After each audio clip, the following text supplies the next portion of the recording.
Hey, we're back. My computer had a little bit of a freak out there for a minute. Not exactly sure what happened, but sorry about that. Hopefully everyone's back and reconnected. My whole system kind of froze up there for a second.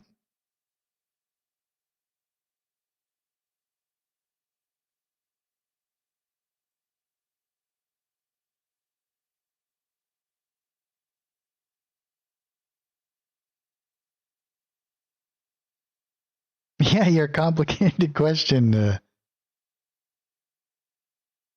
Nope, I don't exactly know what happened, but we're back. We're back at it. We're back at it. All right. So to further explain this, right? We'll kind of dive into this really quickly here. Well, we don't want to do that. So what you could actually do, let's say for example, we have our buddy Bob over here. Let's turn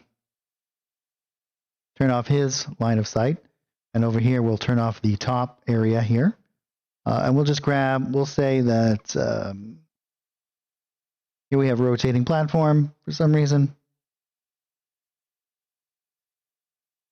Let's make him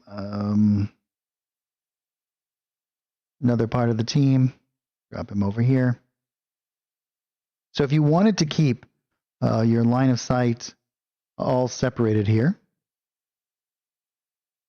here we have this, and here we have this, right? Which you'd want to create like a separation between these two elements if you're going to do it this way. But what you would actually do is you can see here we have this guy, here we have the guy on the roof, and so on. What I would do if I were to grab, I'll use this goblin as my enemy, right? So what I'm actually going to do is go into my assets. We'll go to token.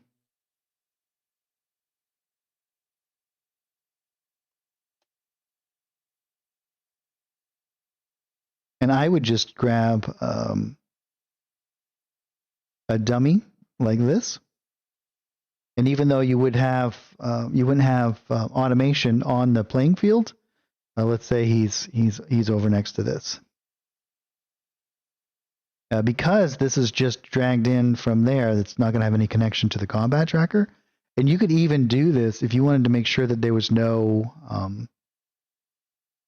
ability to interact with this. What you could actually do is, and what I might actually do, is put this on another painting layer and just put this in as like a stamp image. So here we could and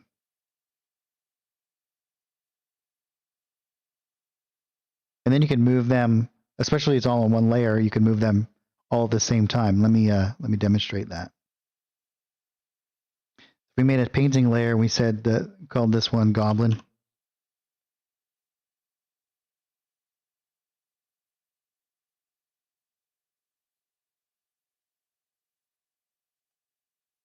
And we can go into our painting tab here, go to our stamp.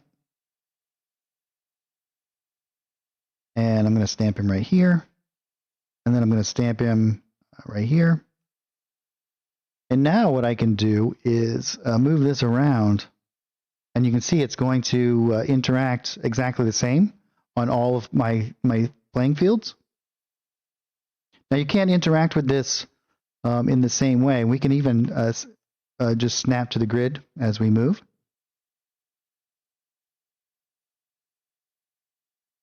But what you can actually do is instead run it into the combat tracker, because in here we can target each other, right?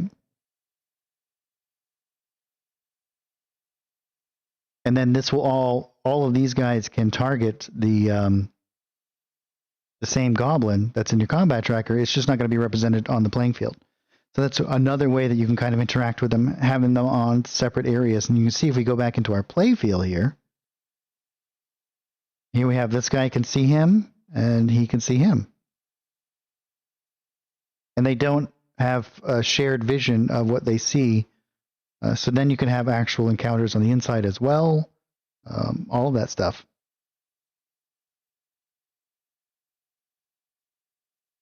Yeah, so it's always, and like I said, there's such a flexible system that you can kind of be inventive about it, right? Like you can add in these elements. And so what I would do in this scenario, because you don't need to have these elements over here, let's on the second floor, which is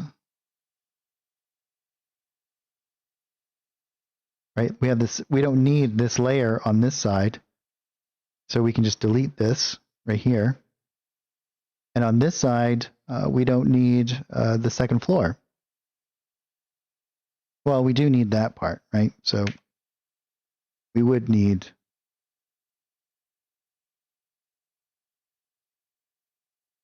some of these elements.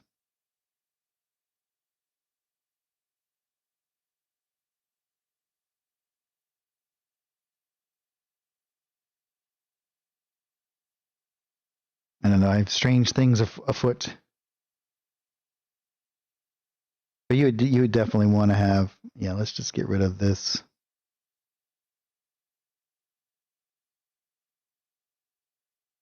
Somehow was connected to my ground. Not exactly sure what my issue was before with my.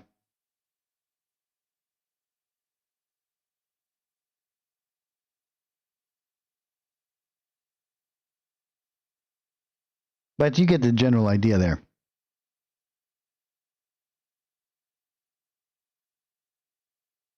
So here we have all of this interaction, and here we have the same interaction over here.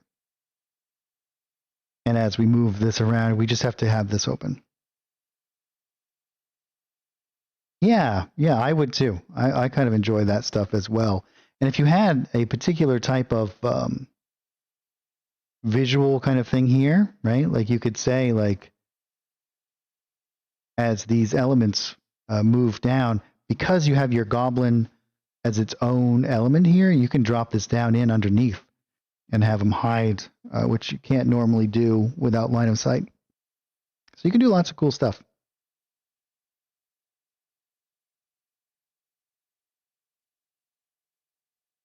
All right, I'm going to turn this stuff off and let's delete all of these things.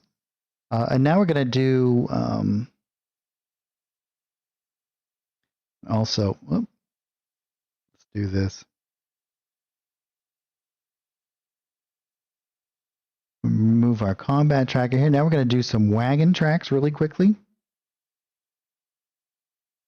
So again, we're going to go into our images here. I'll grab one of these tiles here. We'll go into our painting tab. We'll go here. Let's turn off our stroke and we'll grab this dirt this time.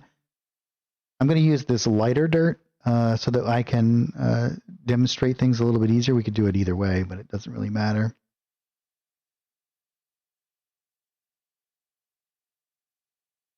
So wagon trails. Let's see. John, are you still here in the stream, or did we lose you when I had my little crash there?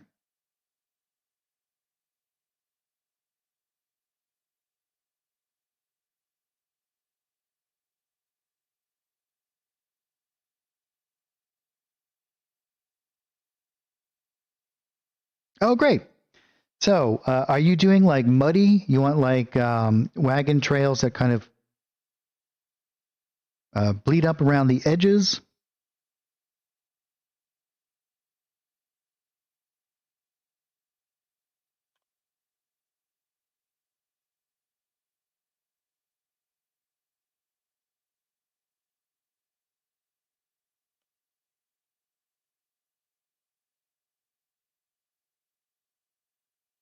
I don't think that I have one specifically, but I've done them lots of times in the past.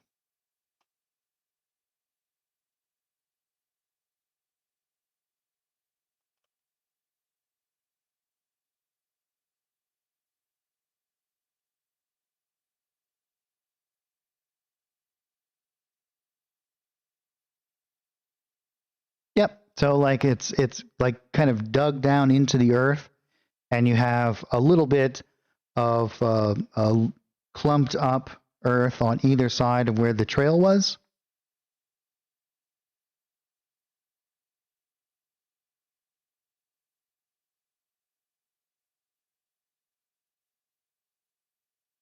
So we're going to turn off our fill. We're going to go into our line tool here, and we're going to switch over to our stroke.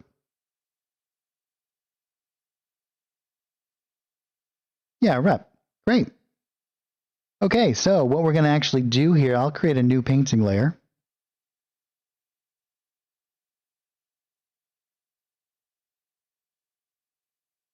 And what I like to use mostly when I do certain things like this is the winter map pack. So inside of the winter map pack, and one of the reasons why I use the winter one so much is that I'm just going to darken this up a little bit, is that most of the assets in there are white or close to white, and the way that our system is set up is that all of the color is additive, right? So if something is dark, you can't make it, but you can only make things darker. But you can add color elements to them, and if something is pure white, then you have total control from white all the way down to black, and all of the colors in between. So if we go into our brushes, for example, here we have this winter road. And this winter road already has some of that rut kind of stuff put all the way into it already. We also have this ridge. Now these two elements together can make some pretty convincing kind of stuff there. And so what I'll do in this particular type of scenario is I go into my tint, and I'll grab this, and I'll just grab some of the color elements, as you can see, something like this. Now what I'll actually do is bring this down, right? Make this smaller, and I'm going to use this to be one of the trails, right? We might even actually want to darken this up, make this a little bit darker. So all we have to do that is just move everything to the left here a little bit. Or I could just pick the darkest element that I can find on here, and this is going to maintain that kind of stuff here for me. So what I'll do is I'll make this a little bit bigger so it's easier for us to kind of see here. But you can just kind of paint this out, and you can see you create a pretty convincing little divot there. Now, because we're going to be doing a trail here for like a wagon, what I'll do is I'll just duplicate this. I'll actually just go into this tab, and then I'm just going to move it over. And then we have a pretty convincing little rut that we have there. If we want to add more elements to it, what I'll actually do is I'll take these and I'll put them into a folder. And then what I can do is go into this folder tab, and I can do further adjustments here. Maybe I'll lower down the opacity a little bit. I can make it a little bit darker if I want to. And all of these elements kind of add together. You can see I could bring it all the way down to be very dark if I wanted. Change its color and so on.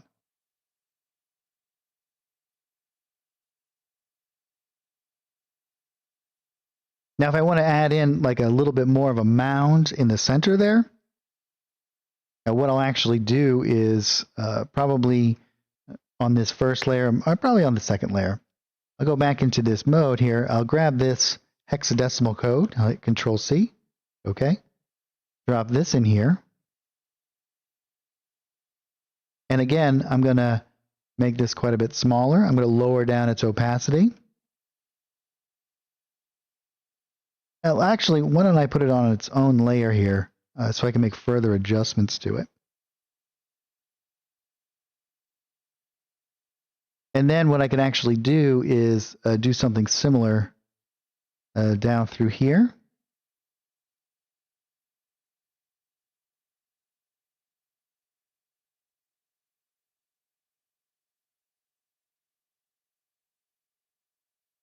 And what I can do is, again, I can come back into my layer tab. Maybe I'll lower down that opacity a little bit more.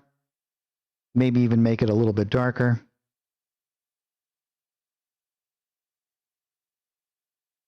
And I actually want the shadow to be going in the other direction. So I'm going to come over here, click this, and I'm going to reverse that selected strokes here.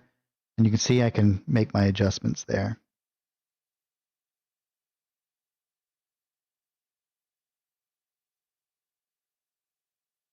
And again, if I wanted to duplicate this, maybe on each one of the sides there, I could either do this again, paint another one, or I can just duplicate this. Again, we'll drop this down into this folder. Nope, we don't want. Not sure how I just got another folder there.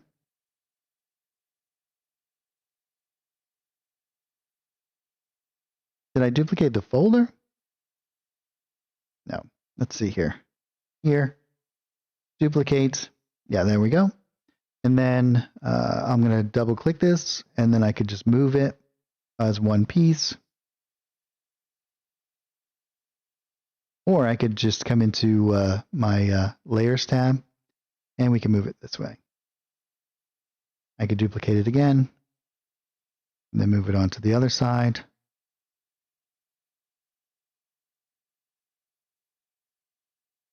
These ones are, this actually is a little bit too much, so we can just delete these. And this one, I think, I would actually lower down the opacity here, not that one, quite a bit. Make it really subtle, kind of in the middle there. Yeah.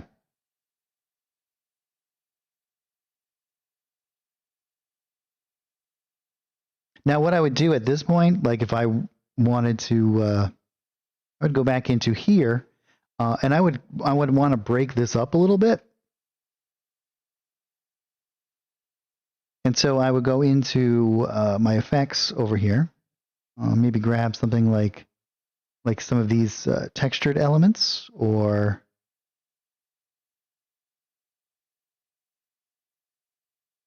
I'm going to go into my stamp tool. Again, I still have that, so I can hit Control C in there. Change this. I might want to make this a little bit lighter.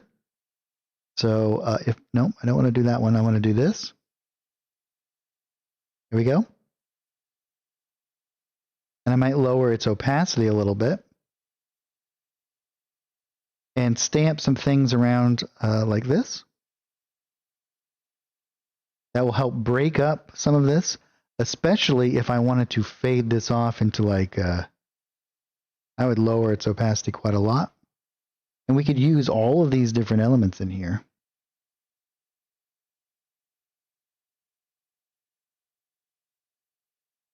And cause a little bit of extra elements here.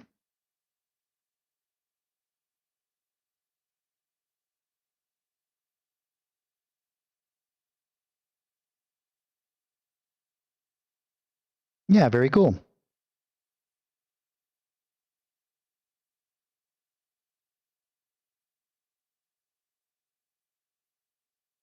Now you could do exactly the same kind of thing.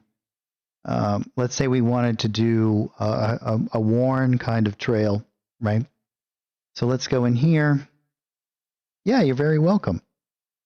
So again, I'm on this particular element here on this painting layer. I'm going to go, let's look for some, let's go into the 2019 art package. In our decorations, I'll grab some of this grass. And let's stamp some grass around.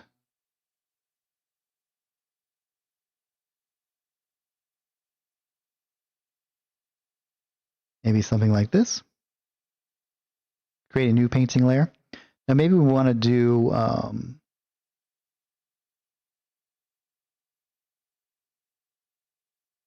some kind of trail-y kind of stuff along these lines as well, right? So I probably use something like this for this. And again, we can do exactly the same kind of thing, right? We're just going to shrink this down to about the size that we want our wagon trail to be. We could even do it with this one. I think we'll do this one. This one's got a little bit more variation in it. And I'll probably lower down my opacity of it a little bit. And the reason why I usually duplicate it is because it just makes it very easy for me to, so let's say to have something that matches up. So if I were to draw out my wagon trail to be something like that, And I can just kind of grab it.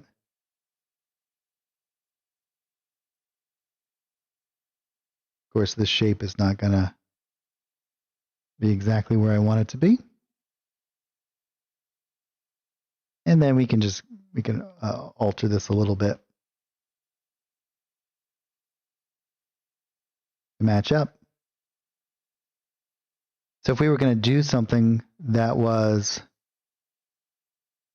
you know, like a well-worn path, I don't know if you've ever seen like old trails or whatnot, and you have like this grass in the middle, and you've only got these worn areas where the cart or the buggies or whatever constantly kind of went back and forth, destroying the vegetation that might be there.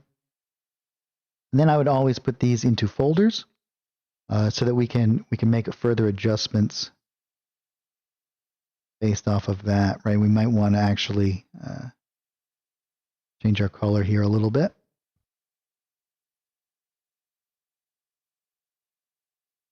And you can see even this folder here will work as well in these scenarios.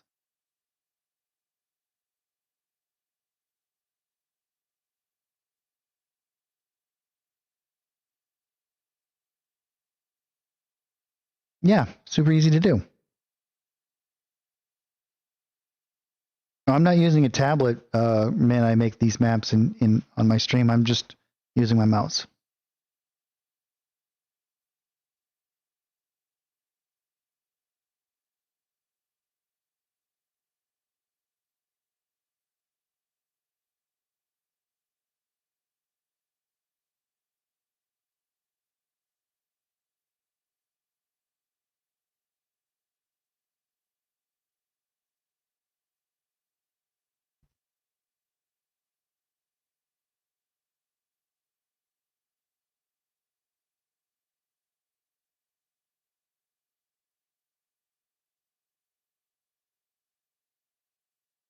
Do you have any other questions? Well, you know what the trick is? I have a button on my mouse that I think it's like a gaming mouse, and I have this button on it that when I push it, it really lowers down the sensitivity. So if I'm trying to draw out a line like this, I think it's for like when like sniping or whatever, like it lowers down your mouse sensitivity. So as I start to draw it, I lower that down, and then I have a lot lower sensitivity on my mouse setting, which allows me to do that. You can just lower your mouse sensitivity in general, and it will help you do things. You can see if I try to do it with my normal mouse sensitivity, it's a little bit more tricky. But that's my trick for using a mouse and doing these things. I actually push this little button that greatly reduces my mouse sensitivity so that I can have a little bit more control over what I'm doing. I got to move it further to do the same thing. And I can release it while I'm still working. So it's pretty handy. So I can lower it down when I need it and then let go, do these areas.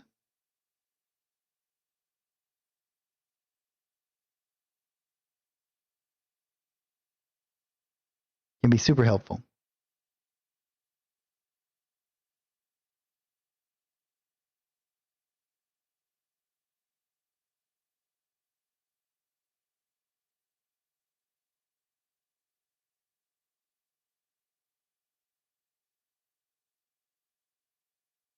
Yeah, no problem.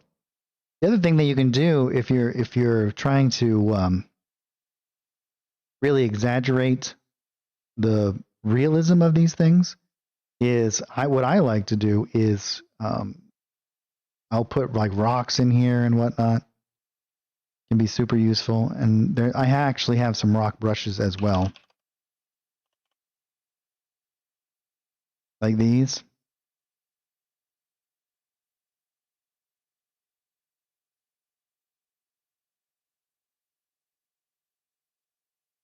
And I'll lower down this opacity quite a lot, something like this. And you can do these like underneath, as you can see.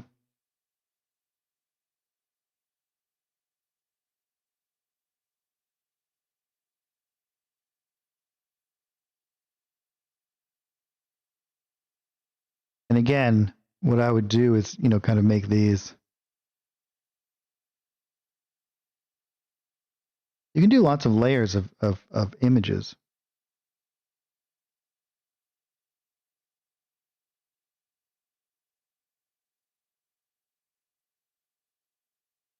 As you can see here, like, look at how easily that we can kind of create lots of variety here.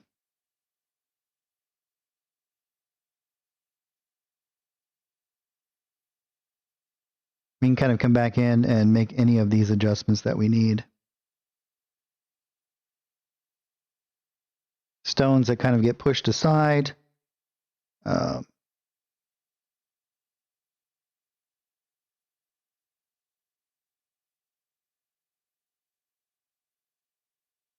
then we could take some little like grass elements. Probably not that one.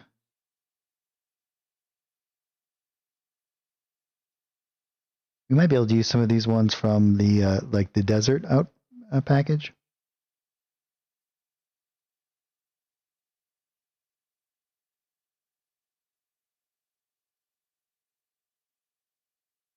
And I might even actually elongate this a little bit.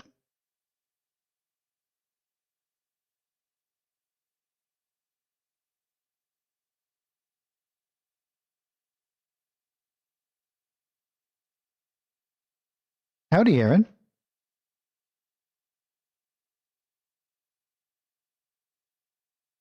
And we can lower down the opacity of this. One of the things that's really great about lowering down your opacity is that you can take on colors from your other elements, which causes some sort of continuity that happen between your elements here. Oh yeah.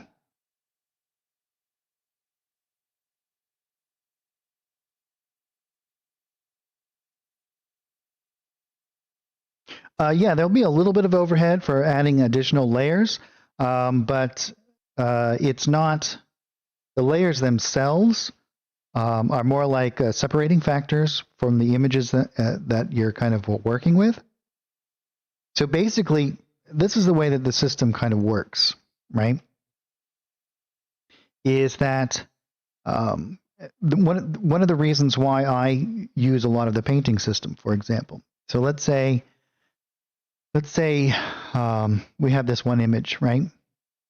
And I decide that I'm going to put, well, let's say, for example, let's move over to this rock, right? And let's increase this. This is always a good thing to kind of go over because these kinds of things are important. So with this particular image, right, we have this one image, which is this rock that's tied to my cursor at the moment, my pointer. And when I make this and I put this on the image here, this one image reference is the only thing that's going to get sent to my players, and the rest of it is all kind of just like instanced, right? So if I were to drag out and I were to do a ton of these, it's still only using that one image. It's just replicating it over and over again, right? So sending this to my players over the internet, it's still going to just send them this one image, and then just the information about where it is and how it's altered here. So this element right here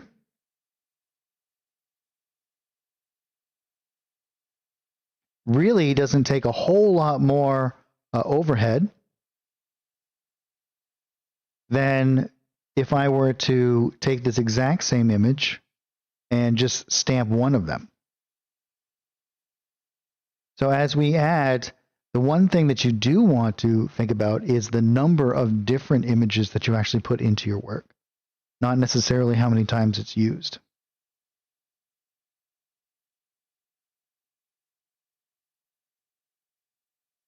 Yeah, exactly.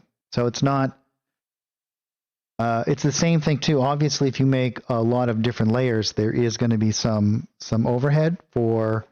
But I have made maps that have a considerable number of layers and images, and I have played with some people who have some fairly terrible internet connections, and I've never ever had an issue sending information or how that kind of interacts. The biggest load that's going to be on your system, as far as like the your map or your image stuff, is going to be in the line of sight and the lighting systems.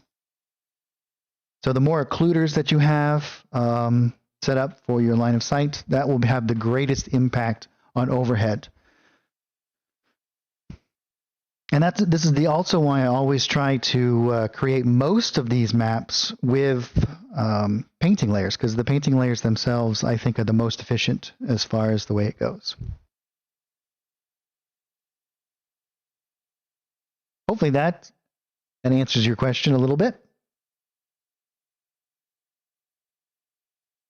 And you can see you can actually make some pretty cool kind of stuff here just with using the same image elements over and over again.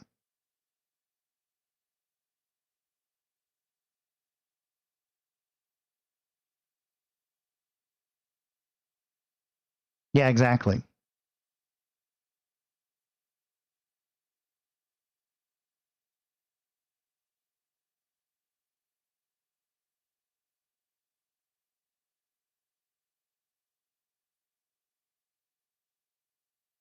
Okay, so let me understand if because I'm not exactly sure what a geomorph is.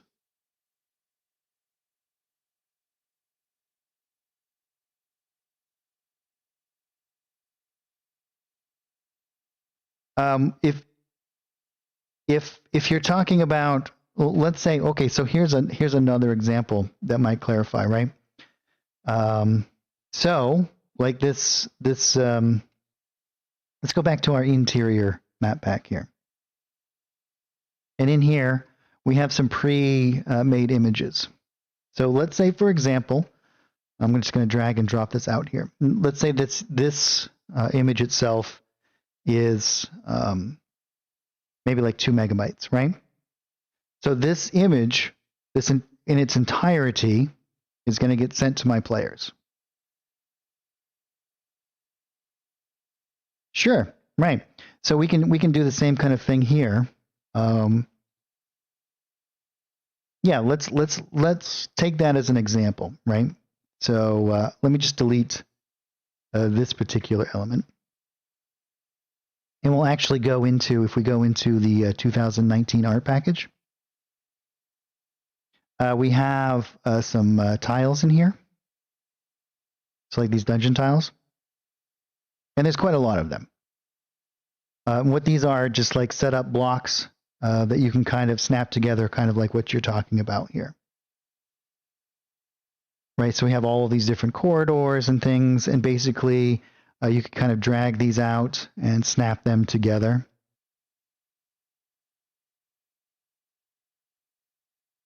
And create all of your different corridors and whatnot, right? And then we could go to, let's say, here and build these out, right? So yeah, but if I use this one again, right? If I duplicate this and I use this one again, and I rotate it,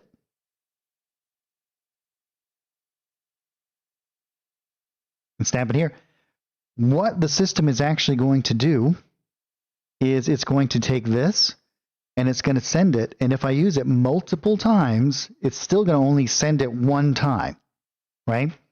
Because it's the same image, and therefore it's just going to be referenced more than once in the system. But it only is going to get sent to our players once. But if all of these are different tiles, then it's going to send each one of these to my players, right? And these all have line of sight all attached to them. They all snap perfectly together.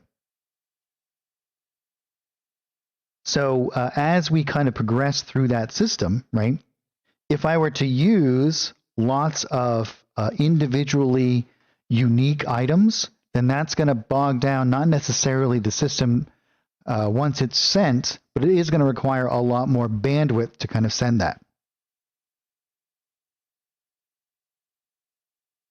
Yeah, exactly. Yeah, exactly. Right. So in that same kind of reference point, right? If we go into our dungeon map pack, and let's create a new painting layer here, right? So I can, let's say, grab one of these walls, drop it here, and then I'm going to drag, let's go to our floors, and let's say I'm going to use, let's use this stone floor. And I go into my painting tab here. And now let's just delete all of this other stuff. Well, let's leave those. We'll just delete all this stuff. Don't need that at the moment. And I decide that I'm going to start building my dungeon here. So I'm going to switch this over to the add function so it all kind of gets added together. And I begin to build this stuff out.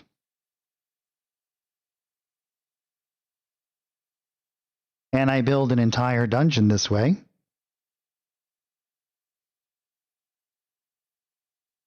I'm not sure why that didn't get connected together. Let's just...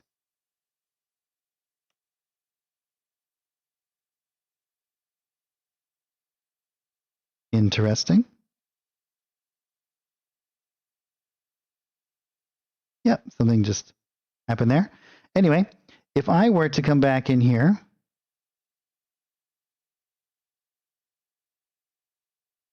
should be snapping together. But anyway, so let's say we built out in our entire dungeon. We're doing this, and this all gets added together. And maybe I do like a round section over here. And I build a huge, massive dungeon. The system is still going to only send this one file and this one file, right? Like this one wall element. And so I can build this huge dungeon, and it has no additional network drag. There's no difficulty for me sending this over the internet whatsoever, right? All it is the same image repeated over and over again to create all of these different elements. And in that way, it's much less taxing on the system than if I were to create this with individual tiles, let's say.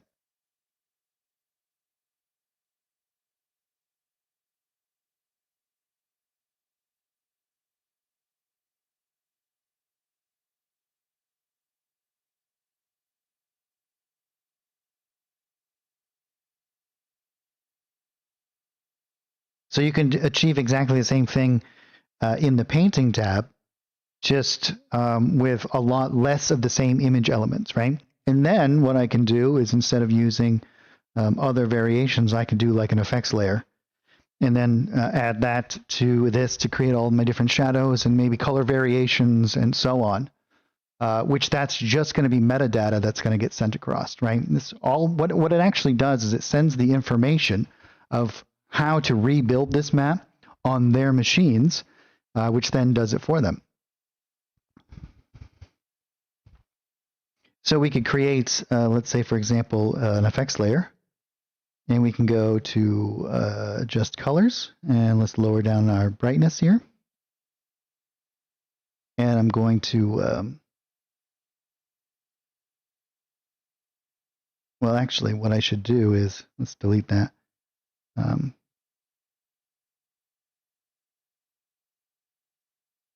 And we'll actually, let's just clean this up a little bit too. Let's just get rid of this. And we can go into our effects tab. And I'll create effects with a mask from that layer. We'll adjust colors, and we'll darken it down a little bit.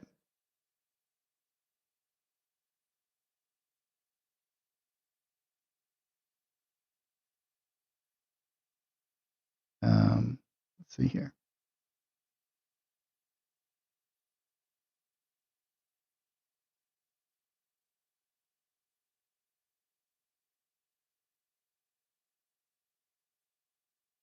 Yeah, apparently it didn't.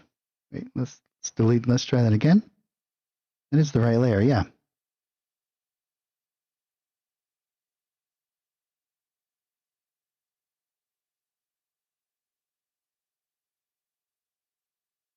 Not sure why that's not working appropriately, but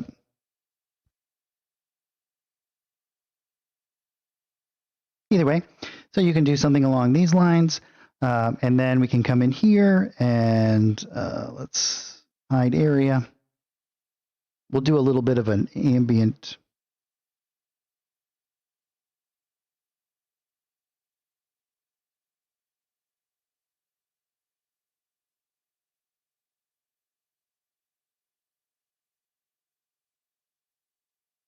And then you can remove these areas where you want there to be less shadow. We'll blur out that shadow. And so you can kind of see how you can quickly create a lot of like variation and depth to your maps without adding any additional kind of image elements, just for the effects layers.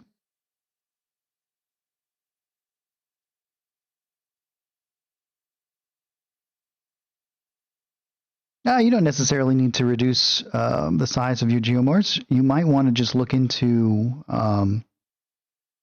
unless your players are having a difficulty time like loading them up.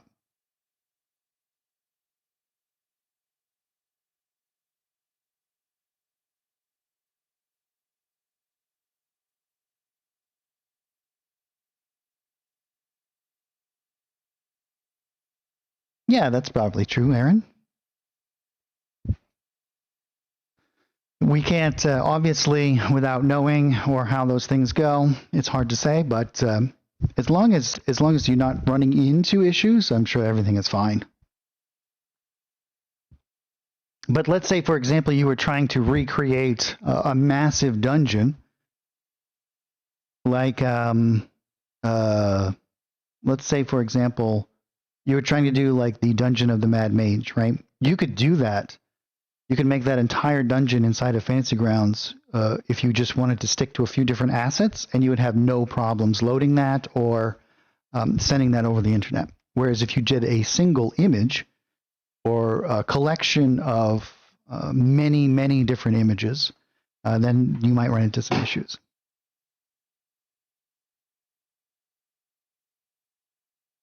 Oh, really? Well, yeah. Then you that could also be too. Do you have a lot of like line of sight and lighting effects going?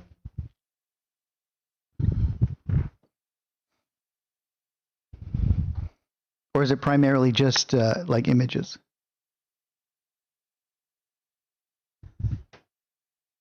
And the other thing that I find to be like super easy to kind of take advantage of is when you paint out your maps along these lines, is that we can create all of our line of sight with just a push of a button here. And so this will generate all of my line of sight for this.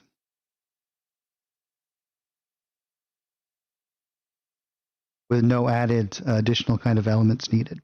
So you can paint out your huge dungeons, just click a button and all of your line of sight is done. You might have to go in and make some minor adjustments or add in doors or so on and so forth, but that's it's a huge time saver.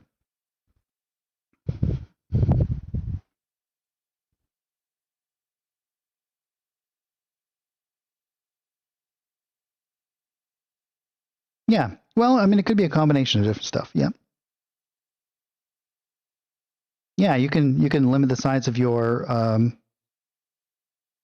environments and just have more maps that you kind of transition your players to. And that's another way of kind of handling things. But I think that you'll find that things will run a lot easier if you do create if you actually use the painting tools and make the maps with fewer images. Oh, good, John. I'm glad. We've created some pretty large maps here, and some pretty image intensive ones as well. So if we were to look at something, let's see what we have here. So we created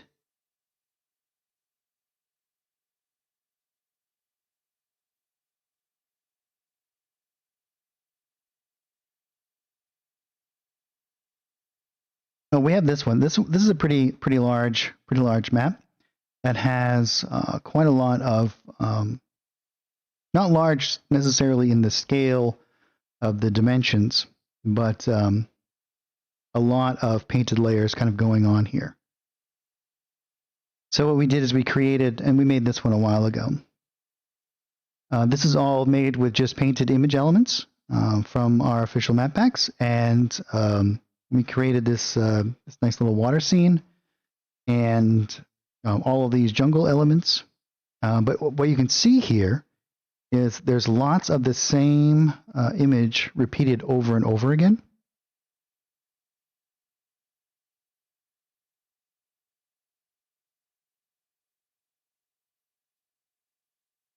Oh yeah, 10 players, that is a lot. Yeah, that could be. It could be. But see this, I have no problems running or using this map in the system whatsoever. And then what I did was we created this little cave entrance, and then over here we actually have our cave.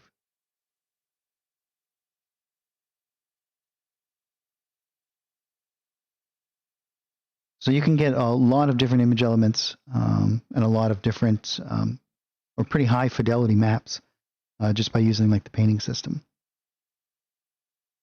Let's see. We might have created some pretty large ones as well. I should be better with my naming convention.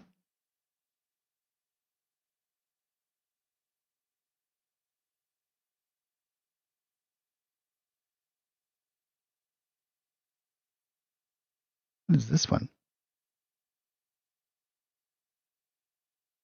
Oh yeah, here we created a waterfall with the wizard's tower, and then we did all several different floors. You can see we have quite a lot of layers over here.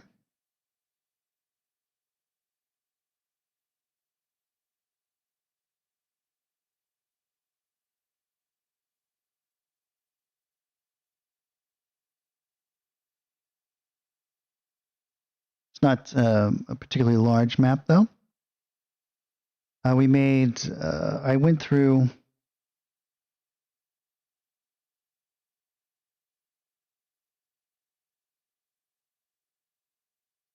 oh yes, our alien hive, another smaller one.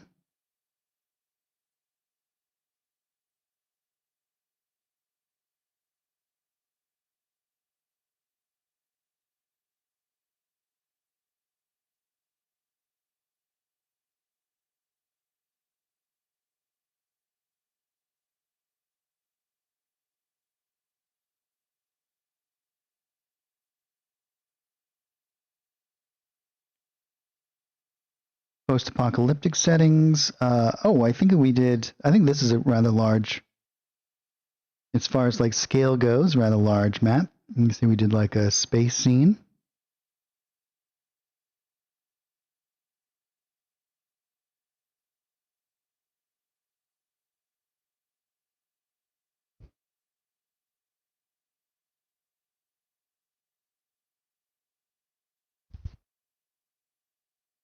Oh yeah, that would be kind of cool.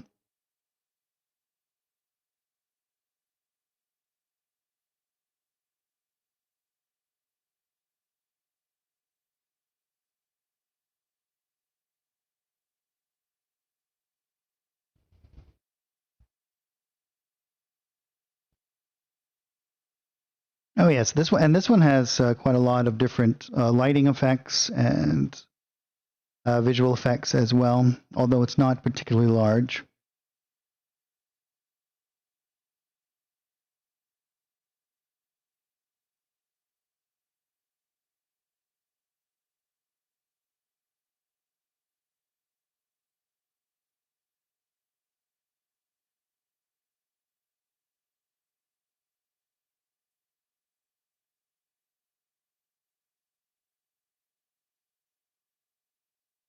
Yeah.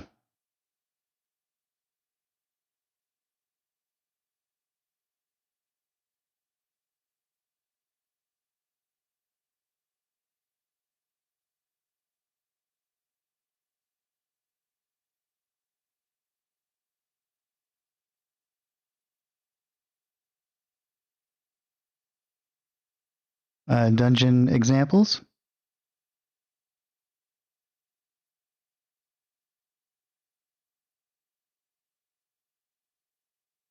So here we have a bit of a larger dungeon. It's not particularly large, but this is one that we made just a little while ago. And what we actually did with this one is we made it in several different ways. So you can see here the same exact dungeon that was made. And we actually created in the beginning here, let's turn off our...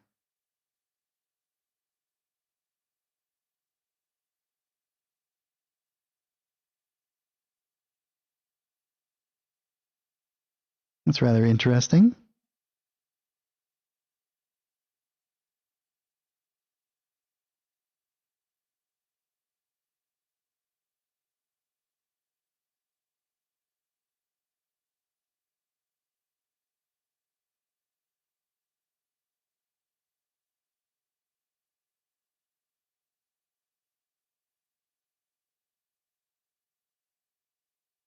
Hmm.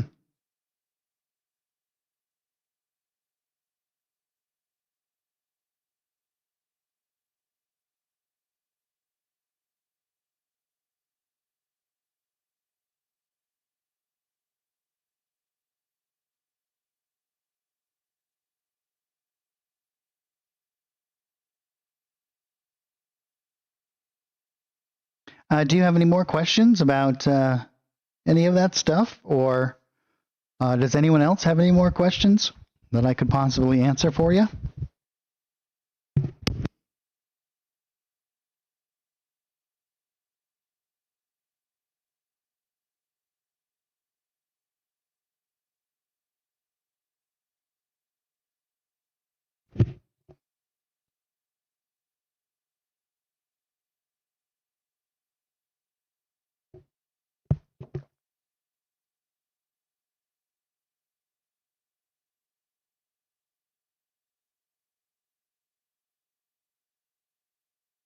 Yeah, you're very welcome.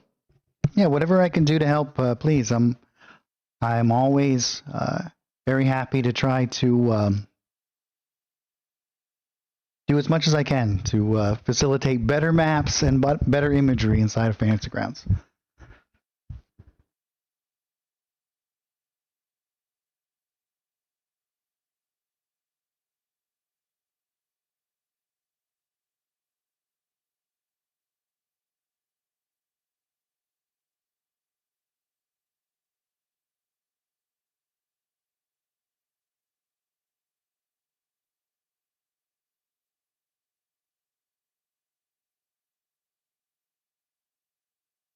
I don't believe that there's any plans on new effects coming in any short term, but obviously long term's different. Lots of stuff in the works, kind of going on. Lots of new features always being worked on behind the scenes. If there is ever anything that you guys are interested in seeing inside of Fantasy Grounds, we do have a. I don't have the link immediately available, but we have a wish list kind of thing. And so the more popular something is, the more resources we can kind of dedicate to it. I would definitely like to see a lot more stuff in the image workspace. Obviously, it's where my primary functionality is dedicated to inside of SmiteWorks.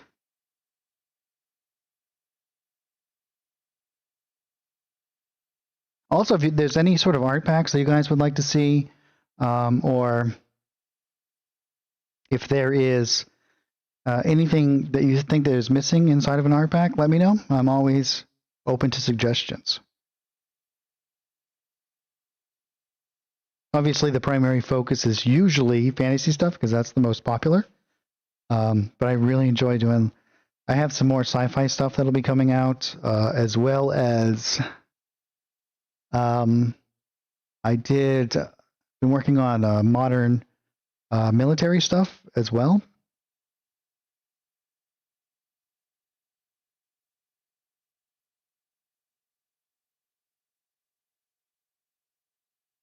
Yeah, pizza would always be good, right? When isn't pizza a good idea?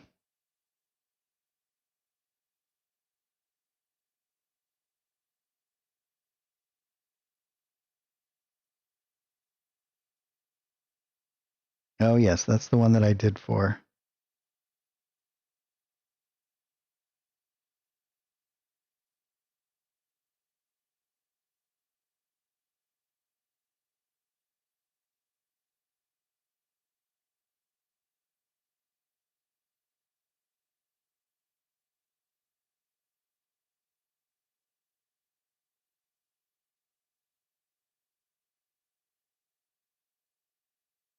Gonna have to go through all of these. I have a whole bunch that I still need to put up on the forge.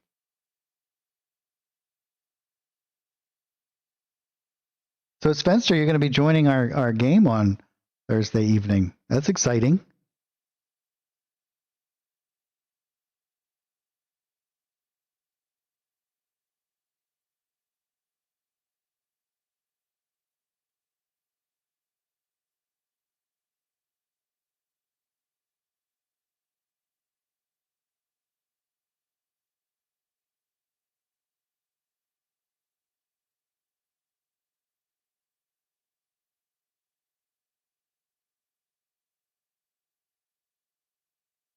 Oh, so are you using the painting tools?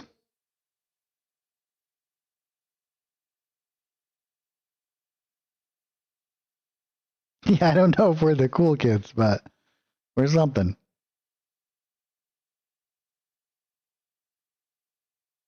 So we'll go back into this example here. Let's delete all this stuff. We can go into our painting tools here. I'm just going to use a regular painting. Make sure our fill is off, or we can actually turn on our fill. I'll do a color fill, and we'll go to our circle. So here are the main functionalities that you want to think about when you're using these shapes. Control will snap to your grid, right? So if I hold Control, it's going to snap to the grid. If I hold Shift, it'll maintain the aspect ratio, so make sure it's a perfect circle. And if I hold Alt, it will move out from there. So right now I have Shift, Alt, and Control all held. Now what I can actually do once I've made this is I can go back into my Layers tab, and I can adjust this again if need be. So I can actually, again, I can grab this and hold Shift and maintain that ratio.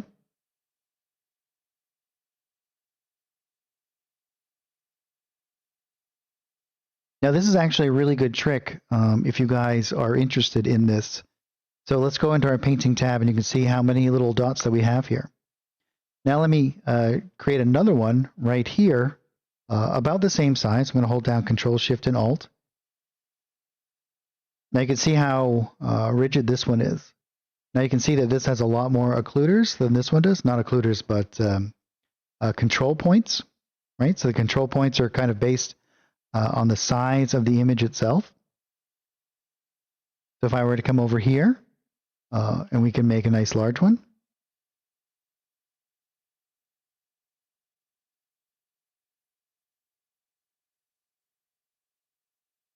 And again, we shrink this down, you can see that these are going to get very smooth, because they're going to have more points with in relationship to its size.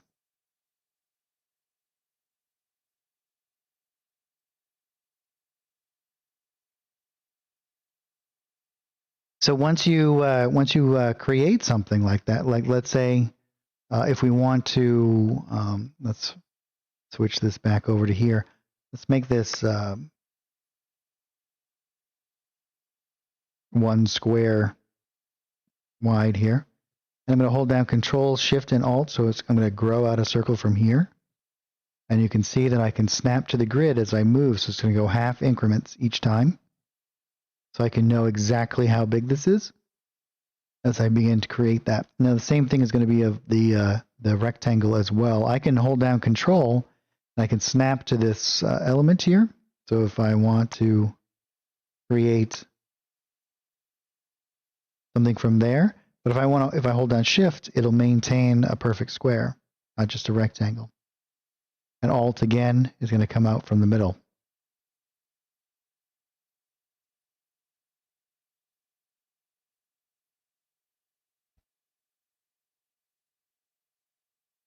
With all of this made, once I go back into my Layers tab, I can now interact with this as if it was a single layer. So I can change its all of these parameters here. I can even make it go.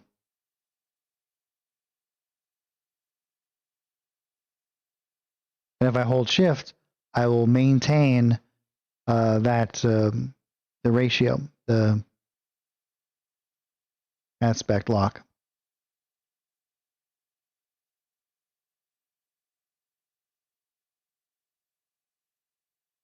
And if I were to rotate this,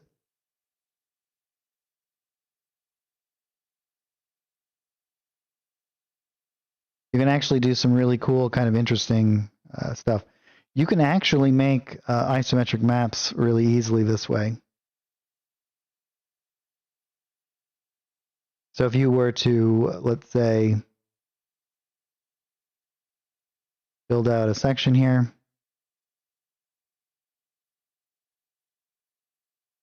say we're going to build, again, another dungeon.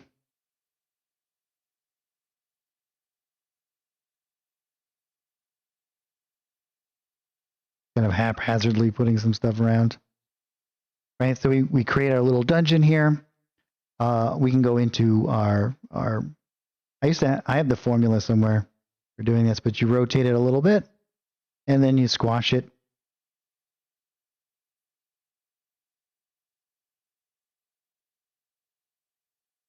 And you can make these like isometric dungeons and stuff.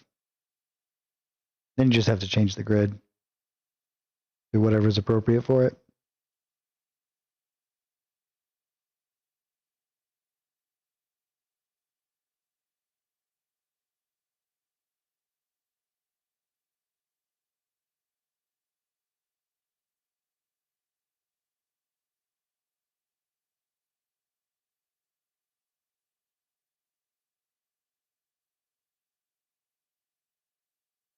Now, if you have like an image that's a circle, it's not painted in here, you'll just interact with it in the Layers tab.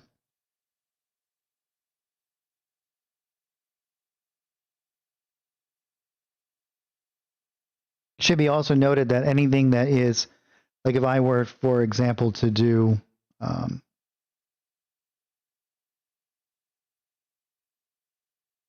if this is all on one layer, then this is going to interact with all of it. So if I size something that's on the same layer,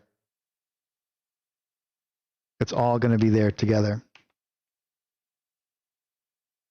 So and here, this is always a good thing to realize as well. If I have a few different elements painted out onto a single layer, the easiest way to, if I want to separate these two things without having to redo anything, all you have to do is duplicate the layer, go into the painting tab, delete this from this layer, and delete that from that layer.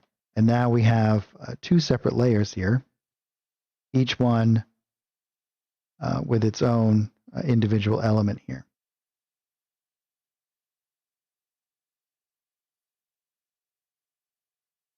As you can see, super easy.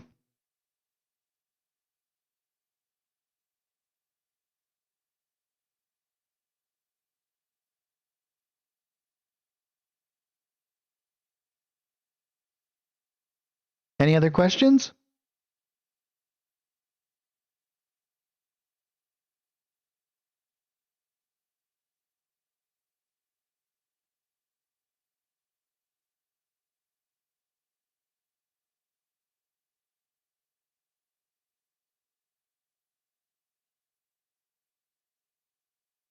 All right. Well, we're kind of winding down the stream here today.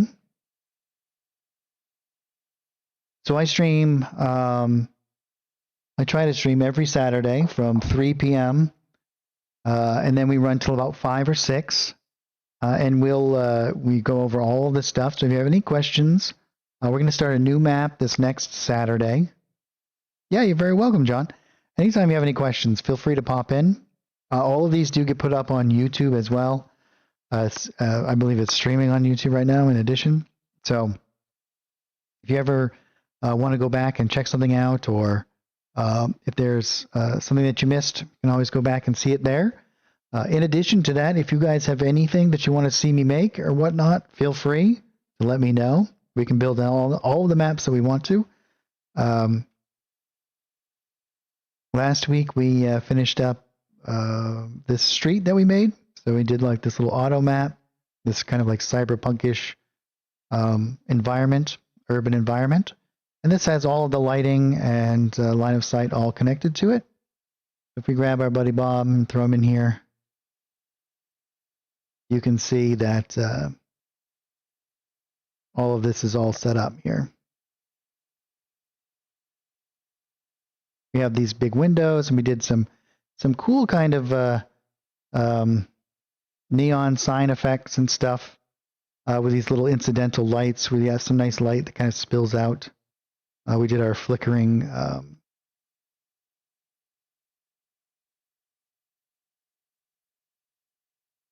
yeah, this was a fun map to make.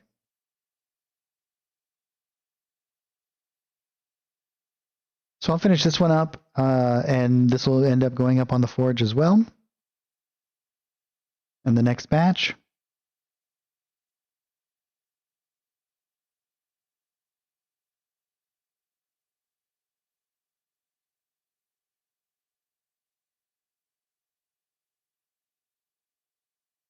Great. Well, if there's no further questions, I'm going to give you guys one more moment to throw a question at me if you need something. Otherwise, we'll call it here today.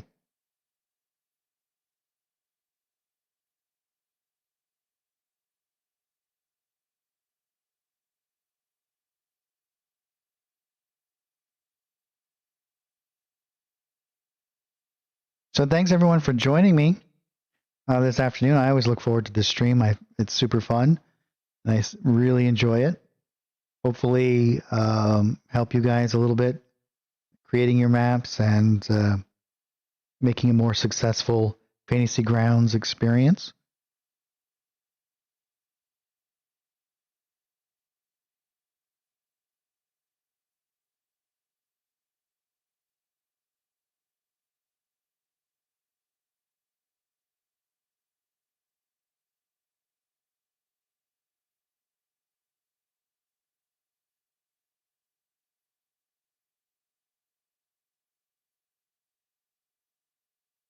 Yeah, you bet, Spencer. Anytime.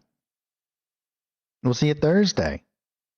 And with that, I bid you all adieu, and we will see you next Saturday, or this Saturday coming at 3 p.m. Eastern Time. And have a great week, everybody.